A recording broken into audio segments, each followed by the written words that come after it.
नमस्कार साथियों, आप लोगों का अपने ही YouTube चैनल संजीत मैथ्स में स्वागत है। तो हम लोग पढ़ रहे थे BSc first year real analysis, जो कि हमारा आज लेक्चर नंबर 27 है। ठीक, तो हमने लेक्चर नंबर 26 तक यानी कि लेक्चर नंबर 26 में हमने फंक्शन के बारे में पढ़ा था। ठीक, तो आज हम लोग पढ़ेंगे टाइप्स ऑफ फंक्शन। क्लियर?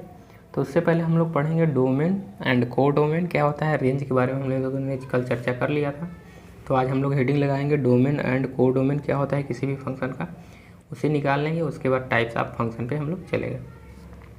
आप लोग इंटर में डोमेन, को डोमेन ये सारी चीज़ें पढ़े होंगे, लेकिन लिखने का तरीका अभी तक नहीं सीखा होगा। तो इस वीडियो में हम लोग जानेंगे भी क्या होता है, उसकी डिफिनीसन भी देखेंगे और उसके बाद लिखने का तरीका। तो चलिए स्टार्ट करते हैं। तो लगाइए डोमेन एंड को domain of a function. Heading लगा लीजिए डोमेन एंड को डोमेन में ऑफ अ फंक्शन। किसी भी फंक्शन का को डोमेन क्या होता है, को डोमेन क्या होता है एंड फंक्शन। ठीक, तो चलिए लिखिए डिफिनीसन करके लिख लीजिए।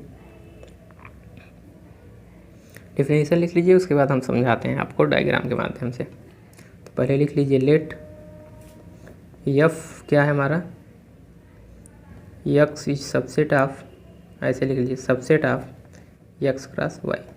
ऐसा हम इसलिए लिखते हैं ताकि आप लोगों को ये सारी चीज़ें पता रहें कि फंक्शन जो होता है सबसेट होता है किसका, एक्स और वाई के कार्टेशियन प्रोडक्ट के। ठीक, बी अ फंक्शन क्या है, एफ हमारा क्या है, फंक्शन है।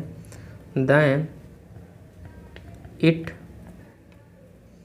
कैन बी रिटेन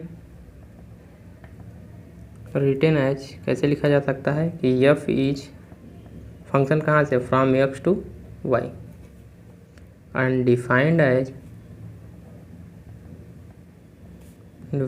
इसका कहने का मतलब है कहाँ से कहाँ है हमारा function defined, from X to Y पढ़ा जाता है, F from X to Y. पढ़ने का तरीका ध्यान में रखिएगा, F from X to Y and defined as F X equal to Y. Clear?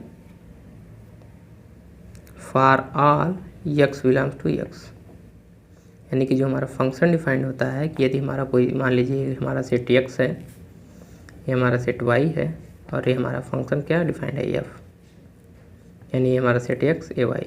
तो कह रहा है एक्स में जितने भी एलिमेंट, मान लीजिए 2 4 6, मान लीजिए इसमें 3 एलिमेंट है, इसमें मान लीजिए 1 3 5 7, तो कह रहा है इसमें जितने भी एलिमेंट हैं उनके लिए हमें क्या मिलना चाहिए, वाई।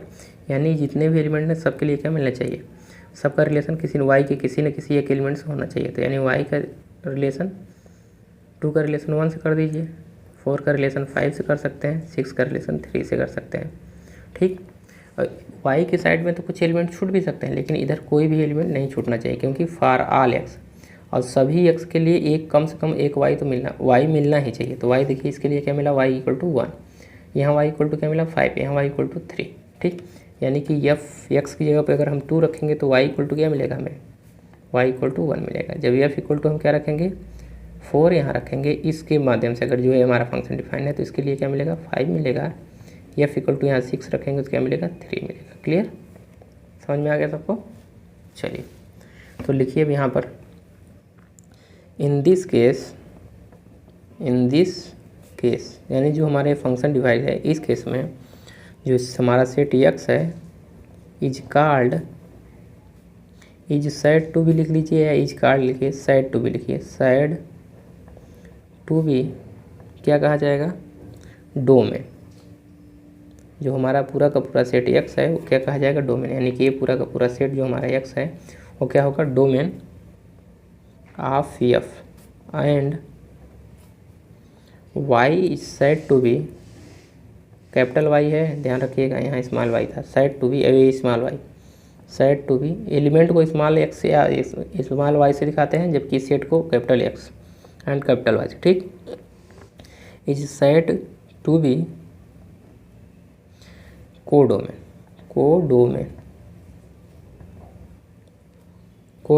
ऑफ एफ, यानी जो पूरा का पूरा सेट वाई है, यानी कि ये जो रिलेशन में वही नहीं, पूरा का पूरा सेट जो रिलेशन में नहीं है वो भी, उन सभी एलिमेंट का जो सेट होगा वो क्या कहा जाएगा, कोडोमेन। यानी वाई को पूरा का पूरा कोडोमेन कहेंगे और सेट एक्स को पूरा का पूरा डोमेन कहेंगे, ठीक। क्योंकि फंक्शन में सारे के सारे एलिमेंट रिलेशन में रहते हैं, जबकि रिलेशन में ऐसा नहीं होता है। रिलेशन में कुछ एलिमेंट छूट भी जाते हैं। तो रिलेशन की केस में जो डोमेन होता है वही एलिमेंट होते हैं जो रिलेशन में होते हैं, ठीक। तो इस बात में फ़र्क समझिएगा आप लोग, क्योंकि आप लोग रिलेशन जब निकालते हैं तो क्या करते हैं, फंक्शन पढ़े रहते हैं तो ध्यान आता है फंक्शन वाला और सारे के सारे एलिमेंट। क्या होगा अगर हम रिलेशन एक डिफाइन करते हैं, यहाँ पर दोनों में फ़र्क समझिएगा। मान लीजिए यहाँ 2 था, 4 था, 6 था, तो क्या होता है रिलेशन में 1 3 5 7 हो, तो रिलेशन के लिए था कि 1 4 से रिलेशन हो जाए, 1 मान लीजिए 4 5 से हमारा आर कोई रिलेशन है, तो यहाँ एलिमेंट छूट भी जाता तो कोई दिक्कत नहीं होता। अब इस केस में रिलेशन की डोमेन बात की जाए, यानी डोमेन ऑफ आर की बात की जाए, तो क्या होगा 2 और 4 ही होगा, ना कि ये भी आ जाएगा, 6 नहीं आएगा। जबकि अगर यही फंक्शन की बात में कही जाए, फंक्शन डोमेन ऑफ फंक्शन, तो यहाँ क्या आ जाएगा हमारा 2 4 6, यानी सारे के सारे एलिमेंट आ जाएंगे, यानी कि पूरा का पूरा एक्स आएगा। जबकि यहाँ क्या आएगा, सबसेट ऑफ एक्स। क्लियर, कभी पूरा भी आ सकता है, कभी एक्स भी आएगा। यानी जितने भी फंक्शन होते हैं वो सभी रिलेशन होते हैं। यहाँ तक सबको क्लियर हो रहा है? किसी को डाउट होगा तो बताइएगा। और कोड डोमेन की बात की जाए तो यानी जो एलिमेंट छूट भी जाएंगे उन सभी एलिमेंट को भी लेना है। लेकिन रेंज की ही जब बात करते थे हम लोग, तो रेंज के लिए बात करते थे कि यानी वाई सेट के जितने भी एलिमेंट हैं जो रिलेशन में, यानी कि ये सारे एलिमेंट जो कि एक्स से रिलेशन में है, उन्हीं का केवल सेट बनाया जाता है। यानी अगर बात की जाए रेंज ऑफ एफ की, तो हमारे कौन कौन से एलिमेंट आएंगे, 1 3 और 5। वाई के वही एलिमेंट आएंगे जो कि सबसेट ऑफ वाई के होंगे। यानी जो सेट बनेगा रेंज ऑफ सेट, वो सबसेट होता है किसका, वाई के, यानी कि वही वाई आएंगे जो कि रिलेशन में, तो 1 3 और 5। ठीक, क्लियर हो गया सबको इतनी बातें? चलिए, क्लियर है सबको? तो यहाँ लिखिए, यहाँ लिख लिए, यहाँ लिखिए, नेक्स्ट करके लिखिए यहाँ पर, नेक्स्ट। क्लियर, यहाँ लिखिए इफ़ एफ एक्स, वो डिफिनीसन हो गया डोमेन को डोमेन का। यहाँ शॉर्ट नोट लिखवा रहे हैं, यहाँ नोट करके लिख लीजिए, नोट डाल लीजिए सबसे अच्छा, नोट। चलिए लिखिए, if F X equal to Y, then Y is called क्या बोला जाएगा, इमेज। यानी F X equal to Y, यानी जब एक्स पुट करते हैं तो वाई मिलता है, वाई क्या मिला 1, तो ये जो 1 है वो कहा जाएगा 2 का क्या है, इमेज। तो यहाँ पर यही कहा जा रहा है कि Y is called image of element X under the map, किस मैप के अंतर्गत, एफ, जो हमारा फंक्शन है। तो यानी इस फंक्शन के अंतर्गत क्या कहा जाएगा, जो हमारा एलिमेंट 1 है वो इसका क्या कहा जाएगा, इमेज है, यानी फ़ोटो है। यानी मान लीजिए ये मिरर है, शीशा समझते हैं आप लोग, इसमें आप लोग फेस देखते होंगे काले जाने से पहले, तो उसको ध्यान में रखिए। ठीक, तो आप अपना फेस देखते होंगे इसमें, तो इधर भी एक फ़ोटो बनता होगा। तो जो ये फ़ोटो बन रहा है इसी को कहा जा रहा है इमेज। क्लियर, ये मान लीजिए आप है, तो आपका इमेज इधर बना, तो यानी जो ए वाला जो है वो क्या कहा जाएगा, इमेज कहा जाएगा। फंक्शन मान लीजिए ये जो हमारा है मिरर, ये फंक्शन की तरीके से कार्य है, तो ये हमारा फंक्शन है अंडर द मैप एफ, यानी अंडर द मैप यहाँ शीशा है, तो शीशे की वजह से बन रहा है, तो फंक्शन की वजह से हमारा इधर एक एलिमेंट मिल रहा है। ठीक, जब एफ एक्स में कुछ डाल रहे हैं तभी तो मिल रहा है, यानी कि इस शीशे में अपने आप को डाल रहे हैं तब क्या मिल रहा है, आपका एक प्रतिबिंब मिल रहा है। ठीक, इसी प्रकार जब एक्स को आप यहाँ इंजेक्ट कर रहे हैं, यानी वैल्यू पुट कर रहे हैं, तो हमें क्या मिल रहा है, वाई मिल रहा है, यानी एक्स वाई यानी इमेज। तो ये जो वाई मिला इसको कहा जाएगा एक्स का क्या है, इमेज है, यानी कि क्या है, फ़ोटो है इसका। ठीक, तो इसे इमेज कहेंगे। अगर यही इन्वर्स आया जाए तो इसको बोला जाएगा कि जो ए है इसका क्या है, प्री इमेज है, यानी पहले वाला। यानी पूछा जाए इस इमेज के पहले वाला इमेज वो कौन था, तो क्या होगा, इसको प्री इमेज बोला जाएगा, इसका प्री इमेज ये है। ठीक, तो वाई क्या है, एक्स का इमेज है, लेकिन एक्स क्या है, वाई का प्री इमेज है। क्लियर, बात समझ में आई सबको? चलिए, तो यहाँ लिख लीजिए यही, is called element of under the map F. तो यह हमारा फंक्शन हो गया। जो लोग डायग्राम बनाना चाहे डायग्राम भी बना सकते हैं, जिससे कि बाद में याद करने में आसानी हो।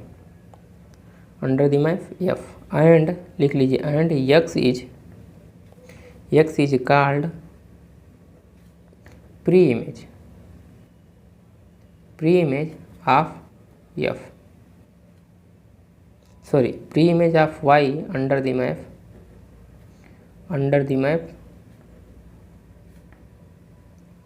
एफ। यानी कि एफ की बात की जा रही है, यानी ये जो हमारा फंक्शन यहाँ पर डिफाइंड हमने अभी किया है। क्लियर हो गया सबको? डोमेन कोडोमेन के बारे में पता चल गया। तो चलिए एक एग्जांपल लेते हैं, उसमें कोडोमेन डोमेन एंड रेंज निकाल देते हैं, जिससे आप लोगों को एकदम फर्क पता चल जाए कि डोमेन क्या होता है, कोडोमेन क्या होता है और रेंज क्या होता है। तो चलिए एग्जांपल ले लेते हैं। मान लीजिए एक डायग्राम के माध्यम से दिया हुआ है, अभी दोनों तरीके से लिख देंगे, सेट के माध्यम से भी लिख देंगे इससे। तो पहले डायग्राम देख लीजिए, ये हमारा फंक्शन है, यहाँ पर दिया हुआ है 2 4 6 8, इधर दिया हुआ है 1 3 5 7 9, और कह रहा है 2 का रिलेशन 1 से है, 4 का रिलेशन 1 से ही है, 6 का रिलेशन 5 से है, 3 से किसी का रिलेशन अभी नहीं दिखाया हमने, और 8 का रिलेशन 7 से। तो इसमें हमें बताना है, डोमेन लिखना है, डोमेन कोडोमेन लिखना है एंड रेंज लिखना है। क्लियर? ऑफ फंक्शन, तीनों केस में F function under the map F. ठीक, तो ऐसे देगा। यानी आप हमेशा ध्यान रखिए कि जब भी आपको सवाल देगा तो क्या क्या गिवन रहेगा, आपको सेट एक्स भी गिवन रहेगा, सेट वाई भी गिवन रहेगा। ठीक, अगर सेट एक्स एंड वाई नहीं गिवन है तो आप डोमेन तो निकाल सकते हैं लेकिन रेंज नहीं निकाल सकते हैं। ठीक, जैसे केवल फंक्शन दे दिया जाए एफ इक्वल टू क्या है वो दे दिया जाए तो आप केवल डोमेन निकाल पाएंगे, तब रेंज नहीं निकाल, डोमेन और रेंज निकाल पाएंगे, इसके अलावा कोडोमेन नहीं निकाल पाएंगे। ये ध्यान रखिएगा फंक्शन के केस में। तो हमेशा आपको दिया रहेगा, तो अगर सवाल देगा तो ऐसे देगा कि लेट दिया है कि एक्स इक्वल टू क्या दे दिया है 2 4 6 8 एंड वाई इक्वल टू दे दिया है, क्या दिया है कैपिटल वाई 1 3 5 7 एंड 9 है। ठीक, एंड फंक्शन एफ कहाँ से दिया है, from X to Y, defined as कैसे डिफाइंड है कि जो हमारा एफ है किस तरीके से है 2, 1 रिलेशन 2, 1 यानी फिर 4, 1 ही है ना, तो 4, 1 फिर 6, 5 एंड 8, 9 दे दिया है। ये हमारा फंक्शन है। ये तो हमने भी डायग्राम बनाया है, कुछ सवाल इस तरीके से दे दिया जाएगा। अब यहाँ लिख दिया जाएगा वेयर, जहाँ एफ इज क्या है, where F is function, F हमारा क्या है फंक्शन है, और फंक्शन हमारा इस तरीके से डिफाइंड है। क्लियर? तो इस तरीके से हमारा फंक्शन डिफाइंड है। तो बताइए इसका डोमेन क्या होगा, रेंज क्या होगा और कोडोमेन क्या होगा। तो हमने अभी डिफिनीशन बताया है कि जो डोमेन होता है पूरा सेट क्या होता है एक्स, यानी आप देखेंगे पूरा एलिमेंट होगा। 2 भी है, देखिए इसके 4 भी है, 6 भी है और 8 भी है। तो यानी सेट जहाँ से स्टार्ट होता है उसका पहला एलिमेंट पहले इधर लिखा जाता है, और जो दूसरा इधर सेट लिखा रहता है उसका एलिमेंट इधर लिखा जाता है। आप लोग जानते हैं जब भी ऐसे पेयर बनाता है एक्स वाई का, तो आपको बताया जाता है कि एक्स कहाँ बिलोंग करे, कैपिटल एक्स से, और वाई कहाँ बिलोंग करे, कैपिटल वाई से। ठीक, तो ये डिफिनीशन में ही आप लोग पढ़ चुके हैं। ठीक, ये सारी चीज़ें ध्यान में रखिएगा। तो यहाँ पर अगर डोमेन लिखना हो तो इसको सॉल्यूशन में लिखना हो तो सबसे पहले तो आपको लिखना होगा ये सारी चीज़ें, गिवन दैट लिख कर ये सारी चीज़ें लिख लीजिएगा। तो ये अभी क्वेश्चन था, अब हम आंसर में लिख रहे हैं इसी को। तो अब यहाँ से मान लीजिए गिवन दैट सॉल्यूशन लिखने के बाद क्या लिखेंगे आप लोग, गिवन दैट। आप चित्र बनाना चाहें तो फोटो इसको भी बना लीजिएगा नीचे इसके जस्ट, इसको लिखने के बाद इसको फोटो बना लीजिएगा। अब लिखिएगा डोमेन ऑफ एफ। तो डोमेन की बात किया जाए तो सेट एक्स, तो सेट एक्स यानी इससे अगर देखा जाए, ये चित्र ना बनाया जाए तो जो इसमें एलिमेंट है इधर वाले एलिमेंट उसका सेट, यानी 2 4 6 एंड 8। तो इसके जो भी कलेक्शन होंगे, यानी जो एक्स के जो एलिमेंट हैं सारे के सारे एलिमेंट, उनका जो कलेक्शन होगा उससे जो सेट बनेगा वही क्या होगा उसका डोमेन। तो डोमेन ऑफ एफ तो क्या होगा 2 4 6 8। डोमेन की बात की जाए तो क्या होगा 8। अगर यहीं अब हम बात करें डिनोट करने का तरीका देख लीजिए, डी ऑफ एफ पढ़ा जाता है तो इसे पढ़ते हैं डोमेन ऑफ एफ। अगर यहीं बात की जाए रेंज ऑफ एफ, तो रेंज ऑफ एफ में वे सभी के सभी वाई जो कि कहाँ कैपिटल वाई से बिलोंग करे, सच दैट कि जिसका relation X relate to Y belong to कहाँ पर एफ। या दूसरे तरीके से कह सकते हैं, और कह सकते हैं दूसरे शब्दों में कि एफ एक्स इक्वल टू क्या मिले वाई, यानी उन सभी वाई का कलेक्शन जिनका रिलेशन किससे है, एक्स से हो, यानी सेट एक्स के एलिमेंट से हो। तो यहाँ पर देखिए किसका रिलेशन है, सभी वाई का नहीं, सभी वाई का नहीं है, उन सभी वाई का। तो इस शब्द को याद रखिए क्योंकि मैथमेटिक्स शब्दों पर ही डिपेंड करता है। अगर इस शब्द में थोड़ा सा हेर फेर करेंगे तो मामला गड़बड़ा जाएगा।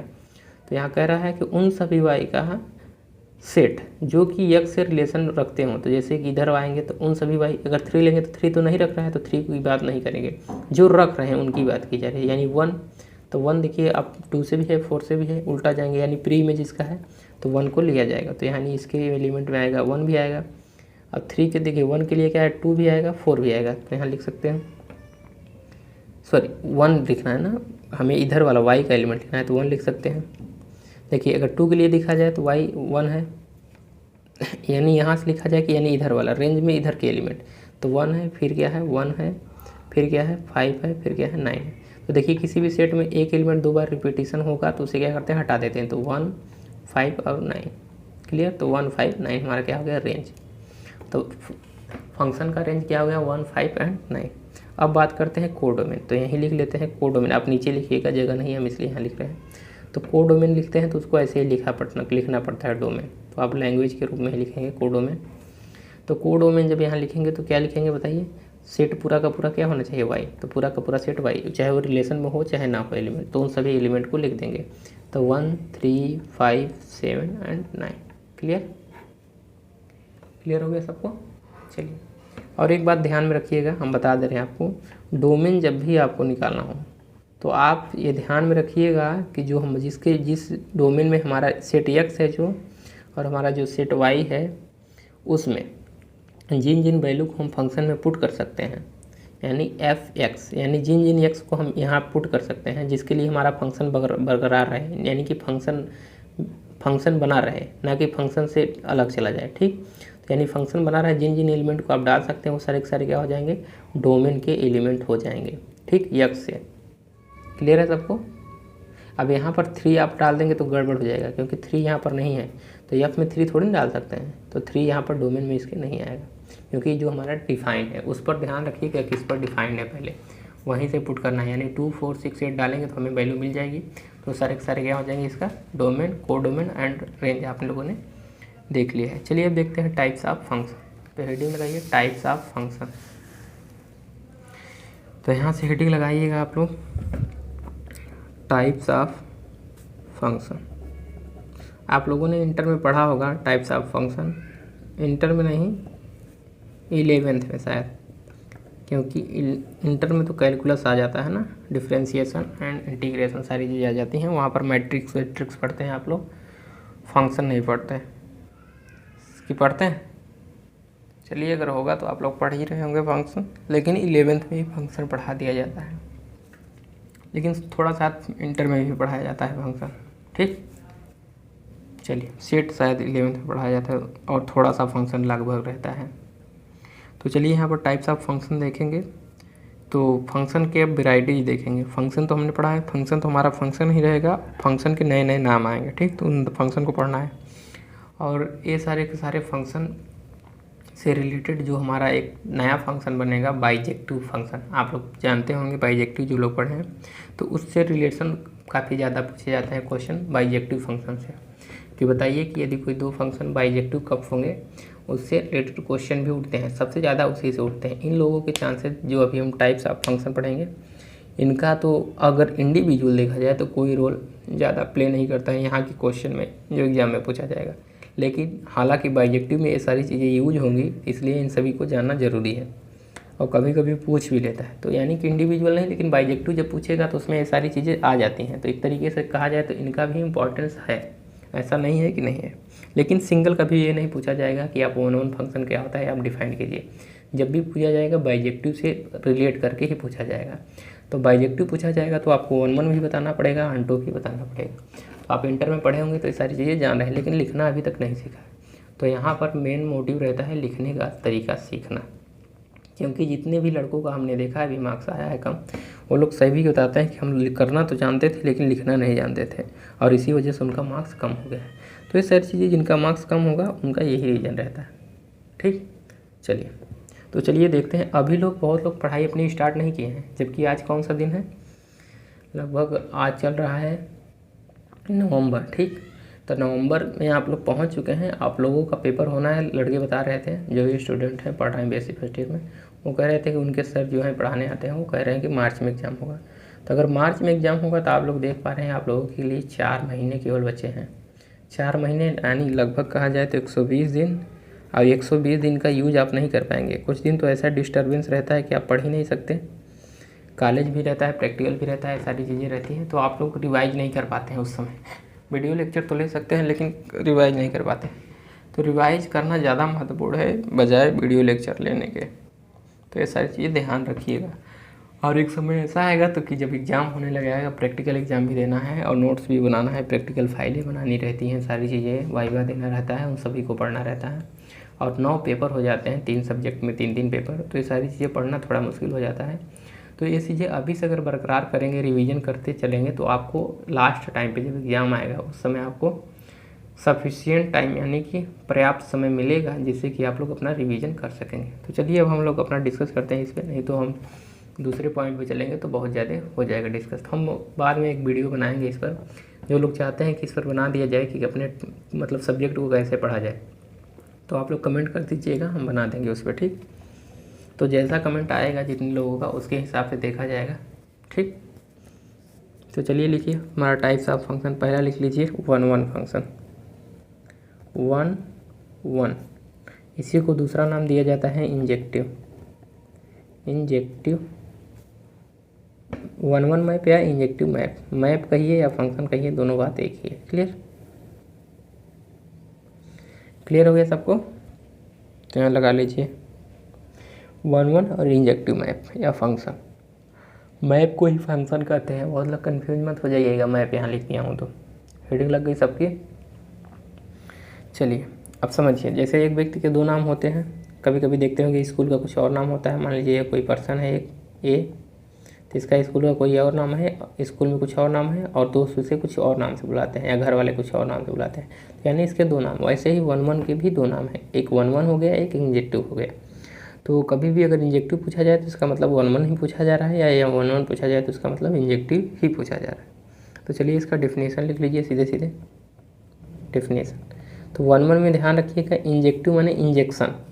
इंजेक्शन आप लोग जानते हैं जो सुइयाँ लगाई जाती हैं, ऐसे रहता है। डॉक्टर के पास जाते हैं तो आप लोग जो बीमार हो जाते हैं वो लोग जानते होंगे कि सुई आती है, सभी लोग जानते रहते हैं। तो क्या होता है, जब भी सुई लगाया जाता है एक एक करके लगाया जाता है, ऐसा नहीं कि एक बार में 2 ही सुई लगा देंगे, ऐसा नहीं होता। यानी एक लगाएंगे फिर उसके बाद फिर दोबारा लगाएंगे, यानी एक ही टाइम पे अगर बताया जाए तो एक टाइम पे सुई नहीं लगाई जाती है, 2 सुइयाँ, यानी अलग अलग टाइम पे, या 1 मिनट लेट करके या 2 मिनट लेट करके, ठीक। तो एक एक सुई लगती है, तो यानी 1-1। तो यहाँ से याद रखिएगा 1-1 कहने का मतलब एक एक। क्लियर? यानी यहाँ से अब ये मतलब हो गया कि जो हमारे y के जितने भी प्री इमेज मिलेंगे कभी भी 2 नहीं मिलेंगे। यानी y के लिए केवल ऐसा नहीं होगा कि y x1 और x2 का रिलेशन y से ही हो जाए। 1-1 में क्या होगा कि x1 का अगर y से हो गया तो दूसरे का y2 से होगा, यदि y1 से हो गया तो इसका अब रिलेशन y2 से होगा। ऐसा कभी नहीं मिलेगा कि x1 का भी y से हो जाए और x2 का भी y से हो जाए, ठीक। तो अभी चलिए डिफिनेशन लिख लेते हैं फिर देखते हैं। तो लिखिए let f be a function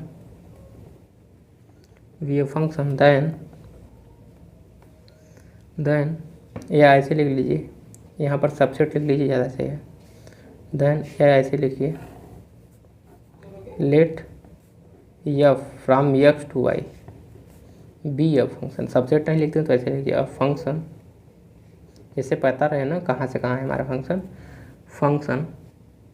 then f is called या f is said to be 1-1 function या इंजेक्टिव मैप कह दीजिए या फंक्शन कह दीजिए, जो कहना चाहें कह दीजिए। फंक्शन कब? इफ़, दिख रहा है सबको? इफ़ कब? जब f(x1) इक्वल टू f(x2), यानी f(x1) का मतलब क्या है y1, या f(x2) का मतलब y2, यानी y1 इक्वल टू y2 हो जाए। तो ये इम्प्लाइज करेगा कि जो हमारा x1 है वो भी किसके इक्वल हो जाए, x2 के। यानी ऐसा हमको दिया है तो ऐसा हमको मिलना चाहिए। यानी अगर 2+2 हमको दिया है तो इसका मतलब क्या है, इम्प्लाइज करे कि ये 4 के इक्वल है।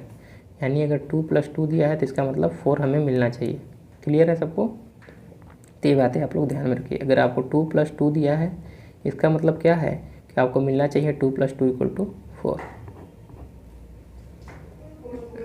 आर दूसरे शब्दों में कहा जाता है कि अगर x1 does not equal to x2 हो, यानी x1 x2 की इक्वल नहीं है तो हमें क्या मिलना चाहिए, इसी को बोला जाए f(x1) does not equal to f(x2), चाहे ऐसे कहें चाहे ऐसे कहें, दोनों बातें एक ही हैं। अब चलिए इसको समझ लेते हैं, क्योंकि बहुत लोग नहीं समझ पाते हैं। देखिए जो हमारे यहाँ डायग्राम है इसको समझिएगा आप। हमने जो एग्जांपल लिया था वो एग्जांपल लेंगे 2 4 6, यहाँ पर क्या लेंगे 1 3 5 7। तो मान लीजिए 2 का रिलेशन 1 से है, 4 का रिलेशन 3 से है और 6 का रिलेशन भी 3 से है। ये हमारा फंक्शन डिफाइंड है फ्रॉम x टू y। तो यहाँ कह रहा है कि हमारा क्या है f(x1) इक्वल टू f(x2), यानी f इक्वल टू 2 रखेंगे तो क्या मिलेगा यहाँ पर 1, f इक्वल टू 4 रखेंगे तो क्या मिलेगा हमें यहाँ पर 3, और f इक्वल टू 6 रखेंगे तो यहाँ क्या मिलेगा हमें 3। तो कह रहा है कि जो हमारा फंक्शन है 1 1 कहा जाएगा फंक्शन कब, जब हमारी जो फंक्शन की वैल्यू है दोनों सेम हो जाए। यानी देखिए यहाँ 3 है यहाँ 3, यानी ये दोनों सेम है, यानी कि f4 इक्वल है f6 के। एग्जाम्पल से आप लोग देख पा रहे हैं, ठीक। तो f4 f6 के इक्वल है क्या, और बताइए। तो यहाँ से क्या ये इम्प्लाइज कर रहा है 4 इक्वल 6 है, इम्प्लाइज करेगा कभी भी नहीं इम्प्लाइज करेगा, यानी 4 डज नॉट इक्वल टू 6। ये सीधा सीधा क्लियर है। 1-2 क्लास के बच्चे से पूछेंगे तो वो भी बता देगा कि 4 6 के इक्वल नहीं है। तो ये 6 नहीं है, तो यानी कि ये वाला हमारा क्या हो गया 1 1 नहीं है। इसका सीधा सा कहने का मतलब है कि x1 x2 के इक्वल हुआ, तो इसका मतलब x1 x2 बराबर है। x1 x2 बराबर होने का मतलब वो एक ही एलिमेंट हो गया, वो यही एक ही एलिमेंट हो गया। तो एक एलिमेंट का रिलेशन किससे होगा, ये दोनों इक्वल हैं, यानी जो हमारा इमेज मिलेगा यानी y1 y2 वो भी अलग अलग नहीं है, वो सेम है। तो सेम होने का मतलब क्या है, वो भी एक ही एलिमेंट है, यानी कोई एक एलिमेंट होगा y। तो यानी अगर x1 एक कोई एलिमेंट 3 हो गया, x1 x2 इक्वल है, तो यानी वो दोनों कोई एक एलिमेंट होगा, उसे हम मान ले रहे हैं 3। और यहाँ कह रहा है कि जो हमारा इक्वल है दोनों फंक्शन, यानी वो भी कोई एक एलिमेंट होगा, वो मान ले रहे हैं हम 5। तो y यदि 5 है तो x भी हमारा क्या होना चाहिए, इक्वल होना चाहिए, यानी इन दोनों का रिलेशन होना चाहिए, यानी एक एलिमेंट का एक ही एलिमेंट से अब रिलेशन हो। ये तो फंक्शन में था, लेकिन अब जो हमारा y है उसका भी रिलेशन किसी एक ही x से हो, 2x से ना हो। यानी कहने का मतलब जो इसका y है इसका कभी भी 2 प्री इमेज ना मिले। क्लियर है सबको, यानी ये वेग का एक ही। तो अगर इसी को बनाना चाहे 1 1 तो बना सकते हैं चेंज करके इसको। तो यहाँ हमारा 2 था, 4 था, 6, यहाँ 1 था, 3 था, 5 था, 7। तो इसको अगर ऐसे कर दें, इसको ऐसे कर दें, ऐसे, यानी एक का एक ही करें। तो यहाँ आप लोग देख पा रहे हैं f2 इक्वल टू क्या मिल रहा है 1, f4 इक्वल टू क्या मिल रहा है 3, और f6 इक्वल टू क्या मिल रहा है 5। तब यहाँ ए वाला इतना लगाइएगा, इसको लगाइएगा, क्योंकि दोनों एक ही बात कहते हैं। तो ये वाला यूज करेंगे तो आपको नहीं मिलेगा। कब मिलेगा, जब आपको कभी भी ऐसा मिल जाए कि आपको इक्वल मिल जाए। तो इक्वल मिल जाए तो आप ये हेरने की कोशिश कीजिएगा, लेकिन कभी भी अगर आपको इक्वल नहीं मिल रहा है तो आप ये वाला लगाइएगा कि x1 does not equal to x2। तो आप लोग यहाँ देखेंगे कि 1 डज नॉट इक्वल टू 3, तो आप लोग यहाँ भी देख पाएंगे कि f2 जो होगा वो does not equal to f3, 3 है ना, तो 3 यहाँ क्या होगा f4, क्योंकि f1 does not equal to f3। तो यहाँ क्या मिलेगा, जब यहाँ 1 रखेंगे ना, x को उठाएंगे ना, सॉरी, तो यहाँ देखेंगे x को कोई उठा लिया, 2 डज नॉट इक्वल टू 4, तो 2 x1 इक्वल टू 2 और x2 इक्वल टू 4। तो x1 अब यहाँ लिखेंगे x1 does not equal to x2, तो यहाँ निकाल सकते हैं आप लोग। तो निकालिए, यहाँ पर देखिए f इक्वल टू 2 रखेंगे, यानी तो यहाँ पहले पुट कीजिए f2, यहाँ क्या लिखेंगे f4। तो क्या दोनों इक्वल है, नहीं इक्वल है। अब वैल्यू क्या आई है इनकी, देखिए यहाँ से वैल्यू इसकी क्या है, f2 की वैल्यू क्या आई है 1 आई है, f4 की वैल्यू 3। तो आप लोग यहाँ देख पा रहे हैं कि f1 और f3 क्या है, डज नॉट इक्वल है। तो यानी कि हमारे कंडीशन सेटिस्फाई कर रहा है, यानी कि ये क्या हो जाएगा 1 1। तो ये सारी चीज़ें ध्यान में रखिएगा आप लोग। क्लियर है, इतनी बातें क्लियर हो गई सबको। वेयर यहाँ करके लिख लीजिएगा कि x कहाँ से लेना है, वेयर जहाँ x1 और x2 कहाँ से लेना है, सेट x से, ये ध्यान में रखिएगा। क्लियर है ये सबको बातें। चलिए एग्जाम्पल ले लीजिए, एक करके सवाल दिखा दे रहे हैं सबसे आपको, तो जिससे आपको और क्लियर हो जाए। तो सवाल लिखिए, दिया है लेट हमारा जो फंक्शन है f from r to r दिया हुआ है, सच दैट किस प्रकार से दिया हुआ है कि हमारा जो f(x) है वो x³ के बराबर है। क्लियर, तब हमें चेक करना है कि 1 1 है कि नहीं। तो चलिए इसका सलूशन लिखना है। पूछा है इज 1 1 1 1, एक क्वेश्चन मार्क, तो आपको बताना है। तो अब चलिए इसके लिए क्या करेंगे, हम प्रूव करेंगे। तो लिखेंगे लेट, हमें दिया हुआ है, चाहे लिख लीजिए गिवन दैट। लिखने का तरीका गिवन दैट, ऐसे सवाल पूछा जाएगा जब भी पूछा जाएगा एग्जाम में। तो गिवन दैट लिखेंगे, फिर उसके बाद क्या दिया है हमारा फंक्शन यह फ्रॉम कहाँ से R to R। ये R कहने का मतलब रिलेशन नहीं है, इस रियल नंबर सेट है। जब भी दो यहाँ लाइनें खींच दी जाएंगी उसका मतलब रियल नंबर, या कभी मोटे से देखेंगे आप लोग काफ़ी, जब पेपर में आएगा तो ऐसे डार्क से रहेगा एकदम, तो उसका मतलब भी रियल नंबर रहता है, ना कि रिलेशन। रिलेशन के लिए केवल ऐसे सिंपली R। तो R सच दैट किस प्रकार से है कि एफ एक्स इक्वल टू क्या है यहाँ पर एक्स क्यूब। तो अगर डोमेन की बात की जाए तो ये पूरा का पूरा सेट R है, को डोमेन की बात की जाए तो ये R है। अब हमें ये नहीं पता है कि कौन कौन से सेट से एलिमेंट से रिलेशन में है, यानी किस एलिमेंट से है। तो y इक्वल टू हमारा किस तरीके से होगा एक्स क्यूब, यानी एफ एक्स इक्वल टू हम लिख सकते हैं y equal to X cube, यानी y की वैल्यू कब मिलेगी जब x की वैल्यू पुट करते चले जाएंगे। तो चलिए इसके लिए चेक क्या करना है हमें कि ये 1 1 नहीं है, तो हमें क्या चेक कर देना सफिशियंट होगा कि हम लेके चलें कि F X one equal to F X two. अगर हमें मान के चल रहे हैं तो हमें दिखाना होगा कि x1 इक्वल टू x2 हो, तो ये हम मानेंगे और ये ऐसा देखेंगे कि ऐसा मिल रहा है कि नहीं। तो चलिए मान लेते हैं लेट, हमने मान लिया कि f(x1) equal to f(x2), where जहाँ हम बताएंगे कि x1 कामा x2 कहाँ से बिलोंग कर रहे हैं, रियल नंबर, डोमेन से ही लेंगे ना इसके x, तो हमारा ये रियल नंबर है। ठीक, तो वैल्यू पुट करेंगे तो यहाँ से क्या हो जाएगा हमारा f(x1) इक्वल टू f(x2), तो f(x1) पहले पुट कीजिए, तो इस फंक्शन में पुट करेंगे। तो जैसे ही पुट करेंगे इसको मान लीजिए इक्वेशन नंबर फर्स्ट, अब यहाँ लिखिए इसको मान लीजिए इक्वेशन नंबर स्टार, तो लिखिए फ्रॉम स्टार, तो ये एफ एक्स इक्वल टू क्या मिला हमें एक्स क्यूब। तो अब यहाँ लिख दीजिए putting x equal to x1, तो क्या मिलेगा हमें F X one equal to x1 cube, and putting इसको मान लीजिए equation number second, putting x equal to x2, तो यहाँ क्या मिल जाएगा हमें बताइए F x2 equal to x2 cube, equation number third. तो अब लिखिए from equation putting the value, from equation किससे फर्स्ट सेकंड एंड थर्ड, तो लिखिए यहाँ फ्रॉम दिख रहा है आपको, तो लिखिए फ्रॉम इक्वेशन स्टार माने थे क्या 1 सेकेंड एंड थर्ड, तो वैल्यू पुट कर दीजिए 1 2 से उठा के इसमें, तो क्या हो जाएगा वैल्यू बताइए x1 क्यूब, इधर क्या हो जाएगा x2 क्यूब। अगर दोनों क्यूब है तो हम क्यूब रूट लेंगे तो क्या मिलेगा यहाँ से x1 इक्वल टू x2। तो आप लोग देख पा रहे हैं हमने लेके चला था F X one equal to F X two, तो हमें क्या मिल गया x1 इक्वल टू x2। तो यहाँ लिखेंगे सिंस, तो यहाँ लिखेंगे clearly F X one equal to F X two implies क्या कर रहा है x1 equal to x2, therefore इसीलिए द गिवन फंक्शन, नीचे लिखिएगा आप लोग, जगह नहीं इसलिए हम ऊपर लिख रहे हैं, इज 1 1। आर इंजेक्टिव लिखना चाहे तो इंजेक्टिव लिख सकते हैं। क्लियर, तो यहाँ तक नोट कर लीजिए लिखने का तरीका, कभी भी चेक करना हो तो ऐसे ही लिखना होगा आपको। ठीक, क्लियर हो गया सबको, समझ में आ रहा है कैसे लिखना है। तो आप लोग अच्छे से नोट बनाइएगा अपना नोट्स, क्योंकि अपना नोट सबसे बेस्ट होता है, दूसरे के नोट्स के भरोसे मत रहिएगा। क्योंकि अभी आप लोग देखेंगे जैसे एग्जाम नज़दीक आएगा, जो कि आपके दोस्त होंगे जो लोग कहीं से नोट्स नहीं बना रहे हैं, तो आपसे कहेंगे नोट्स दे दीजिए, नोट्स दे दीजिए, ये सारी चीज़ें चलेंगी। अभी एग्ज़ाम जैसे ही आता है बहुत लोग सीरीज मांगेंगे, बहुत लोग नोट्स मांगेंगे, तो ये सारी चीज़ें चलती रहती हैं। तो जो पढ़ने वाले हैं तो अपना नोट्स शुरू से ही बना के रखते हैं, नोट्स के भरोसे, दूसरे के नोट्स के भरोसे नहीं रहते। और वैसे भी हम सारी PDF आप लोगों को टेलीग्राम पे अवेलेबल करा चुके हैं, तो आप लोग टेलीग्राम से जुड़ जाइएगा। ठीक, संजीत मैथ्स हमने बताया था, SANJEETMATHS, यस। ठीक, संजीत मैथ्स सर्च करेंगे, यहाँ डबल ई रहेगा। क्लियर, तो आप सर्च करेंगे तो आपको दिख जाएगा, वहाँ पर लोगो करके आएगा इस तरीके के, या सेम करके लोगो लगा हुआ है, तो आप लोग वहाँ जाके जुड़ सकते हैं, वहाँ सारे नोट्स आपको अवेलेबल हो जाएंगे। ठीक, बाकी लेक्चर तो आप लोग ले ही रहे हैं, तो नोट्स आपको अवेलेबल हैं, तो आप नोट्स से पढ़ सकते हैं। जिनको नोट्स से केवल समझ आ रहा है, वीडियो लेक्चर नहीं चाहिए, तो वो लोग अपना समझ सकते हैं केवल नोट से।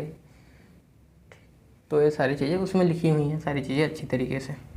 चलें आप आगे बढ़ें, चलिए आगे बढ़ते हैं। और दूसरा डेफिनेशन लिख लीजिए आर करके, इंजेक्टिव मैप ऑन मैप के दूसरे तरीके से और कैसे लिखा जा सकता है दूसरा डेफिनेशन। दोनों सेम ही डेफिनेशन है, बस कहने का तरीका अलग है। तो लिख लीजिए अ मैप या function F from X to Y, उसी को दूसरे तरीके से कह रहे हैं, दूसरे शब्दों में वाई जैसे एक व्यक्ति के दो नाम, वैसे इसे यहाँ डिफिनीसन भी दिया गया है। डिफिनीसन दोनों सेम ही है, बस लिखने का तरीका अलग है। Is said to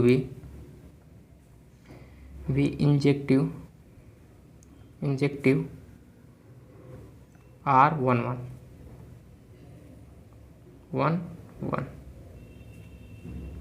map if कब, जब x1 का रिलेशन y से हो और ये कहाँ बिलोंग करे, फंक्शन f में, यानी under the map f, and दूसरे एलिमेंट x2 का कहाँ से, किससे रिलेशन हो, y से हो, और ये भी कहाँ बिलोंग करे, f, देन तब हमें क्या मिलना चाहिए, x1 इक्वल टू x2। बात वही है, वहाँ पर fx करके लिखा गया था, इसी को हम लोग क्या लिखते हैं, fx इक्वल टू y लिखते थे। अब इसी को क्या लिखते थे, fx इक्वल टू y। तो यहाँ x1 है तो यहाँ x1 लिखेंगे, इसके लिए x2। तो यहाँ यही कह रहा है कि fx1 इक्वल टू y यहाँ मिला, यानी ये जो y है दोनों में सेम ही है। देखिए उसी y की बात कर रहा है, जो यहाँ y है वही y यहाँ है, तो ये दोनों सेम है। तो इसका मतलब क्या हुआ कि fx1 इक्वल टू क्या हो गया, fx2। अब यही हमने वहाँ पर डिफिनेशन बताई थी। अब कह रहा है कि अगर ऐसा है तो हमें इम्प्लाइज करें, देन का मतलब क्या है, इम्प्लाइज करें। इम्प्लाइज क्या करें, x1 इक्वल टू x2। तो वही वहाँ डिफिनेशन बताएगा, बस यहाँ पर दूसरे लिखने का तरीका बदल दिया है, तो कन्फ्यूज हो जाते हैं, सर आपने ये बता दिया था और डिफिनेशन तो ऐसा कह रहा है। तो वही चीज़ है, बस समझने की फेर है आप लोगों को, इसलिए मैं दोनों ही बता दे रहा हूँ। ठीक, तो आप लिख लीजिए, उसके बाद हम आगे चलते हैं। क्लियर। इसका कहने का मतलब है कि यदि मान लीजिए x1 किससे रिलेट कर रहा है, कोई एक एलिमेंट है y, फिक्स एलिमेंट y है, तो y को कुछ भी कर सकते हैं, और x2 भी किससे रिलेट कर रहा है, y से ही रिलेट कर रहा है। अगर ऐसा कर रहा है तो ये दोनों 100% ये क्या होगा, इक्वल होगा, कोई दूसरा एलिमेंट नहीं होगा। अगर x इक्वल टू 3 रही है तो y x2 इक्वल टू फिर क्या होना चाहिए 3, यानी कि वही एलिमेंट है, यानी 3 का रिलेशन ही केवल y से। ऐसा नहीं है कि देखने में आपको अलग लग रहा है। जैसे हमने कह दिया x1 इक्वल टू 5 है और x2 इक्वल टू भी 5 है, अब इसका रिलेशन 3 से है और 5 का भी रिलेशन 3 से है, तो क्या ये बताइए कि 1 है कि नहीं है इस रिलेशन के लिए। तो आप बहुत लोग कह देंगे ऐसे देखने में तो दो ही एलिमेंट लग रहे हैं, x1 x2, लेकिन ये दोनों एलिमेंट क्या हैं, वास्तव में 5 ही है। तो यानी अगर पूरा मिला के कहा जाए तो ये क्या है, 5 एलिमेंट है, और 5 का एलिमेंट किससे रिलेशन, 3 से, तो एक का एक ही से तो है रिलेशन, तो ये 1 है। क्लियर। चलिए एग्जाम्पल लीजिए और आप लोग पहचानिएगा। एग्जाम्पल नंबर 1 यहाँ पर हमें दिया गया है ऐसे डायग्राम के माध्यम से, तो पहचानना सीखिए सारी चीज़ें। ये मान लीजिए यहाँ पर x1 x2 x3 and x4 4 element दिए गए हैं सेट x में। सेट y में क्या एलिमेंट दिया गया है, y1 y2 y3 and y4 4 element यहाँ भी दिए गए हैं। एक एलिमेंट और दिया गया है y5। क्लियर। ठीक। अब कह रहा है कि हमारा फंक्शन इधर डिफाइंड है, तो आप लोगों को सबसे पहले देखना होता है कि वो फंक्शन है कि नहीं। तो यहाँ से मान लीजिए हमारा y1 इससे रिलेशन में है, x2 इससे रिलेशन में, x3 इससे रिलेशन में। ठीक। और x3 का रिलेशन x4 से भी है और x4 का x4 से भी है। ठीक। तो ये बताना है कि 1 फंक्शन है कि नहीं। ठीक। दूसरा आप लोग कमेंट करिएगा, अब हम बताएंगे नहीं ये सारी चीज़ें, क्योंकि हम डिफिनेशन बता चुके हैं, सारी चीज़ें हम बता देंगे तो आप लोग कुछ क्या करेंगे। तो अगर आपको समझ में आया होगा तो आप लोग सही आंसर देंगे, नहीं समझ में आया है तब भी आंसर गलत दीजिए, जिससे आप लोगों का डाउट क्लियर हो जाएगा। जब आप गलत आंसर देते हैं तो आप सीख भी जाते हैं वहाँ से कि क्या आपने गलत किया। तो यहाँ f इक्वल टू मान लीजिए दिया है x1 x2 x3 x4, दिख रहा है सबको, x5, राइटिंग समझ में आ रही है सबको ना। यहाँ y1 y2 y3 y4 y5, यहाँ पर क्या दिया हुआ है, ये सेट y है, ये हमारा x है, तो इसे बताना है 1 है कि नहीं। तो सेट हमारा x है तो इसका रिलेशन दिया है x का y से, x2 का y से, x3 का y से, x4 का y से, x5 का y से। क्लियर। एक और बना लीजिएगा, थोड़ा एक y6 भी है मान लीजिए यहाँ पर इसी में। क्लियर। तो आपको बताना है 1 है कि नहीं। अभी हम डिस्कस करेंगे, तीनों लिख ले रहे हैं, तब तक आप कमेंट कीजिए कि कौन सा 1 है कौन सा नहीं। अगला हमारा दिया हुआ है relation function f from x to y, क्या दिया हुआ है दिख रहा है सबको।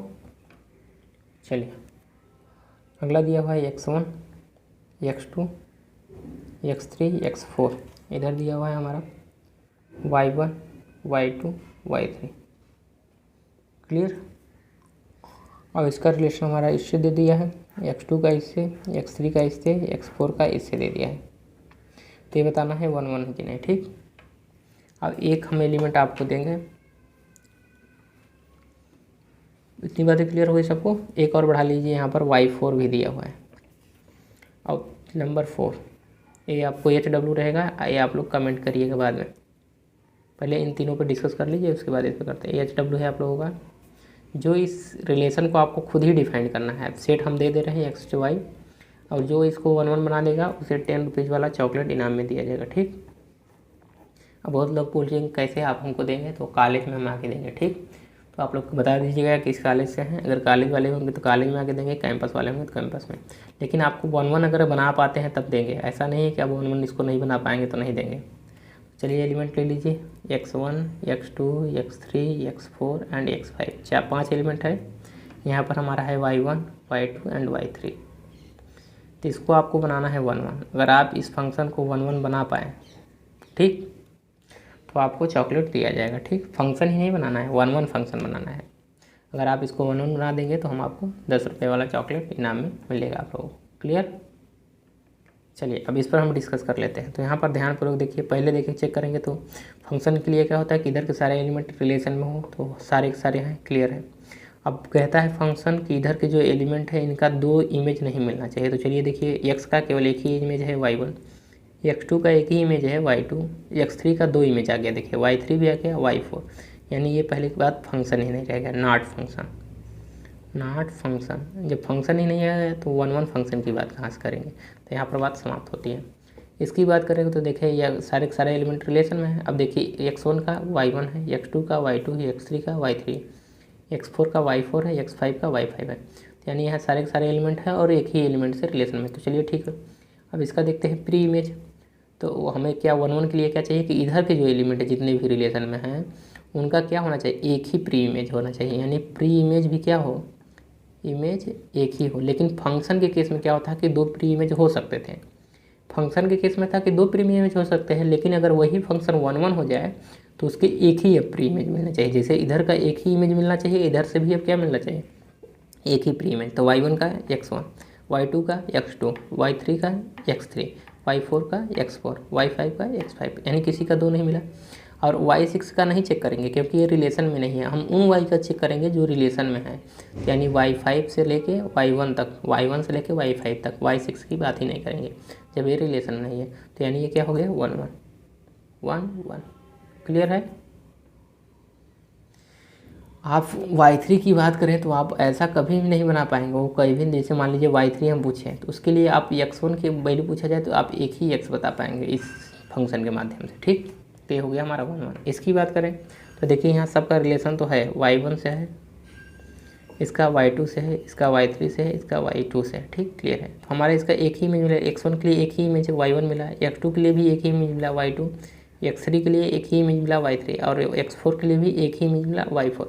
तो यहाँ बहुत लोग कंफ्यूज हो जाते हैं कि x3 और x4 का जो इमेज है वो y2 है, तो एक ही कैसे मिला। इसके लिए एक ही तो इमेज है। अगर वो x2 की फ़ोटो की जाए तो x2 के लिए फ़ोटो y2 मिला, तो एक ही इसका एक ही फ़ोटो मिला y2। अगर x4 के लिए फ़ोटो बनाया जाए तो इसके लिए भी क्या मिला, y2। लेकिन y2 x4 के लिए कितना मिला, एक ही मिला। ऐसा नहीं कि 2 मिल गया, y1 एंड y2 2 इमेज मिले।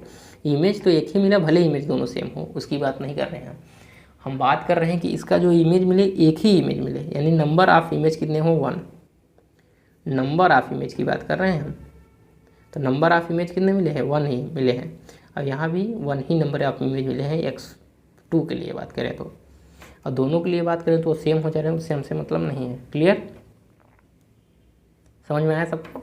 तो ये क्या हो जाएगा, अब 1-1 के लिए चेक करना है तो इधर जितने भी एलिमेंट रिलेशन में है तो इसके लिए देखिए क्या प्री इमेज एक ही मिल रहा है, तो y1 के लिए x मिल रहा है। लेकिन y2 के लिए देखिए यहाँ 2 प्री इमेज मिल जा रहे हैं। अब देखिए यहाँ x2 भी मिल जा रहा है, x4 भी मिल जा रहा है। तो इस केस में क्या हो जाएगा, ये 1-1 नहीं रहेगा। फंक्शन तो है लेकिन 1-1 नहीं, क्योंकि यहाँ 2 प्री इमेज मिल रहे हैं। तो ये नॉट 1-1, नॉट 1-1। क्लियर, ये बात आपको समझ में आएगी। ये HW है आप लोगों के लिए। तो आप लोग अपना मैसेज कर दीजिएगा जिनको, जो लोग इसको 1-1 फंक्शन बना लेंगे, ठीक। तो अगर बना लेंगे तो आप लोगों को 10 रुपये का चॉकलेट दिया जाएगा। क्लियर है सबको। और मैसेज करिएगा, देखते हैं कौन इस चॉकलेट को ले पाता है। क्लियर, तो ध्यान में रखिएगा आप लोग। चलिए आज इस वीडियो को हम लोग यहीं समाप्त करेंगे।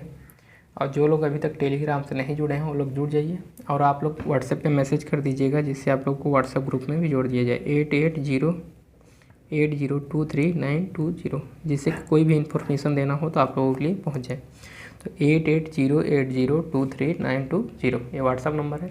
और जब भी मैसेज किया करिए आप लोग बता दिया करिए कि बीएससी फर्स्ट ईयर से हैं कि सेकेंड ईयर से, क्योंकि सेकेंड ईयर वाले भी मैसेज करते हैं। और अपना नाम बता दिया करिए, ठीक, नाम और किस कॉलेज से, ये 3 चीज़ें आप लोग ज़रूर बताइएगा। जो कैंपस से कैंपस बताएंगे, जो कॉलेज से हैं कॉलेज बताएंगे, ठीक। तो अपना नाम, बीएससी फर्स्ट ईयर से हैं कि सेकेंड ईयर से, बहुत लोग सेकेंड ईयर के जो होते हैं वो सेकेंड ईयर की क्लास ले रहे हैं, तो वो भी इसी व्हाट्सएप नंबर पे मैसेज करते हैं, तो ये पता नहीं चल पाता ना कि कौन फर्स्ट ईयर वाले किए हैं कि सेकेंड ईयर वाले। तो आप अपना नाम बता देंगे वो किस ईयर का है, तो हमको क्लियर हो जाएगा, ठीक। समझ में आ रही सभी को? जिससे आपको फर्स्ट ईयर वाले ग्रुप में जोड़ा जाएगा और उनको सेकेंड ईयर वाले ग्रुप में जोड़ा जाएगा। तो ये बातें ध्यान में रखिएगा। चलिए, वीडियो देखने के लिए आप सभी का बहुत बहुत धन्यवाद। और जो लोग भी आप की क्लास से अभी नहीं पढ़ पा रहे हैं, ठीक, तो उनसे भी बता दीजिए, जिससे उन लोग भी लाभ ले सके इसका।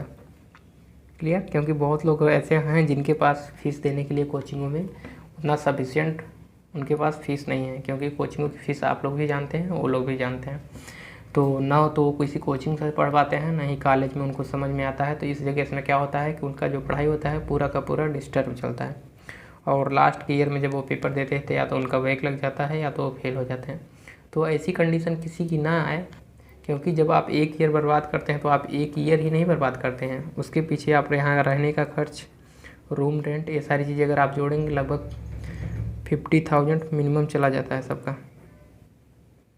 मिनिमम बात कर रहे हैं, क्लियर? तो ये सारी चीज़ें ध्यान में रखिएगा।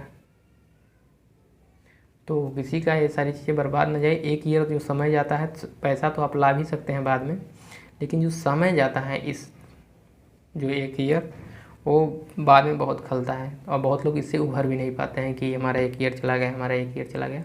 बहुत लोग डिप्रेशन में चला जाते हैं।